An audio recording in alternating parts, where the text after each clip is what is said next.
ఈసారి ఇక్కడికి వచ్చినాం. సో చూస్తే మాత్రం ఇక్కడైతే పాము పుట్ట ఉంది గైస్. దూరం నుంచి చూపిస్తుంది, దగ్గర పోయే అవకాశం లేదు. ఎందుకంటే దగ్గర పోవడం అయితే చాలా రిస్క్ గైస్. ఇలా పాములు ఉన్నాయో లేవో నాకు తెలియదు, కానీ పోయి చూడడం అయితే చాలా రిస్క్ గైస్. ఇగో చూడొచ్చు, క్లియర్గా చూపిస్తున్న పాము పుట్ట. సో ఉంటే ఉండొచ్చు గైస్. ఇగో ఈ ఆకులలో సౌండ్ ఎంత క్లియర్ వస్తుందో చూపిస్తా గైస్. చూడండి, ఇగో ఏం లేదు గైస్, మొత్తం ఆకులేగో.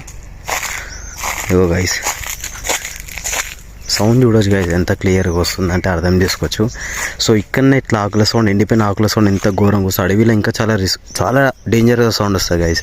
ఇప్పుడు ఆ రెడ్ కలర్ దగ్గర గైస్ అక్కడ దూరంలో రెడ్ కలర్ కార్ కనిపిస్తుంది ఒకటి, లాస్ట్లో గైస్ జూమ్ చేసి చూపిస్తున్నాం రెడ్ కలర్ది.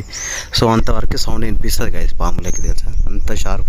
అంత షార్ప్ ఉంటాయంట వాటి చెవులు అయితే.